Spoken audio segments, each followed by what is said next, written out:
I also got the button down on, so y'all know I know what I'm talking about. What's good, y'all? It's your boy Young Steezy, aka L Stevens, back for another personal finance video.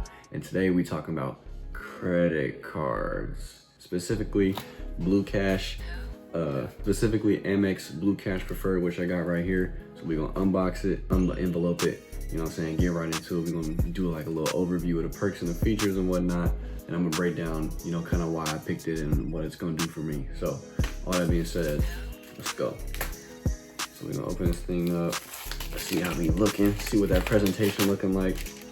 So first thing we're gonna do is take this paperwork and just throw it over there, because who's reading that? And then, ooh, that don't look kind of crazy, I'm not gonna lie. Okay, it ain't made of metal or nothing. It's definitely a plastic card, but hold on. But yeah, you get the idea. It's how we looking.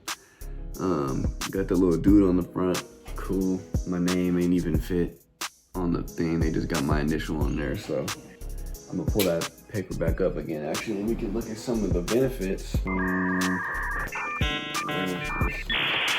I don't care about none of this interest or nothing. I'm trying to see what that cash back talking about.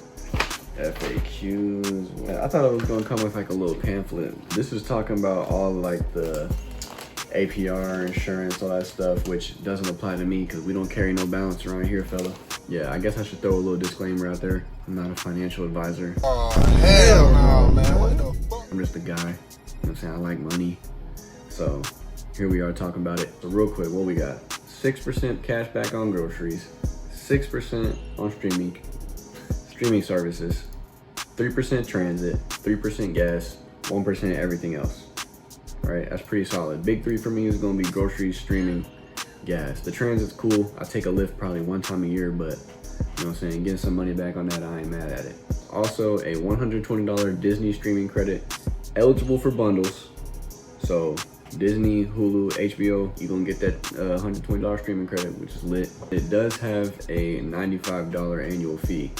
I'm normally an opponent of cards with annual fees, but you know, this one just so happens to where the credits are gonna work out to where it kind of pays for itself. I'll jump into that in a minute. It's $0 or like no fee for the first year, and then on the second year it'll be 95, which isn't bad at all. But two things I did forget to mention, which are like two of the most important things. First of all, there is a welcome bonus, sign up bonus, whatever.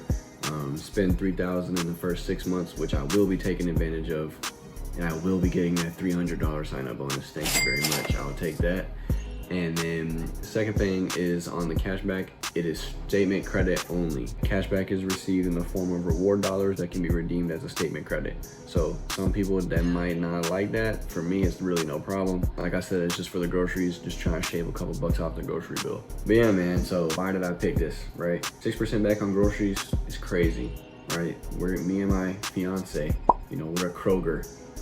Real big Kroger shoppers, you know what I'm saying? So 6% back on Kroger, that's light work, dude. What is that? Anywhere between 250, 350 a month, 6% back. Come on, bro. That's at least 300 back a year for groceries. Stuff we already gotta get regular, you know what I'm saying? 6% back on streaming, Netflix, Hulu, Spotify, Apple, 6% back, couple hundred a month. Let me get that, right? You know what I'm saying? Easy. 3% transit, it's nice to have. You know, if I take a Lyft to the airport, my 2 vacations a year, bet. You know, I ain't mad at it, bet. It's for buses, parking. I do be at the parking garages though, so that's something slight. 3% back on gas. I only spend like 60 a month, maybe, on gas. Nowadays, this would have been real clutch back in college when I had that commute. But 3% back on gas, I'm not mad at it, man. It's just money back in the pocket. You gotta get gas, bro. You gotta get gas anyway. Might as well get some cash back. I'm gonna stack this with my current setup. I have the Discover It with the 5% rotating categories. Then I got Chase Freedom Unlimited, so I'm gonna get that 3% on dining, 1.5 everything else, and I got this on top. So that's a nice little stack. You know what I'm saying? I'm not really too big into the travel. I'm not too worried about it. My fiance has the Sapphire Preferred, so she's kind of taking, you know, all our travel points. I'll kind of give that to her. That's her job. But we get on the travel. I don't gotta worry about that. I'm more worried about getting the bread back on the groceries and whatnot, because that's regular everyday stuff. With the annual fee on this card, right? $95 annual fee. We're getting $120 Disney streaming credit, right? So if we think real quick, I'm already paying for Disney, right? This is gonna take $10 a month off of that. It's gonna put it to the fee, it's gonna pay for itself, and then it's gonna be 25 bucks back. No brainer. no-brainer until they change the category. But we'll cross that bridge when we get there. You know, my estimated value, whatever, we getting at least $400 in value back at the end of the year on this. There's a lot you can do with $400. That's like 400 drinks at McDonald's. Yeah, I'm trying to get into this credit card game. You feel me? I'm gonna start using this. I might check back in a couple months, see how it's working for us, but should get a couple $100 back at the end of the year, so can't really say nothing too much about it. We gone. Hey,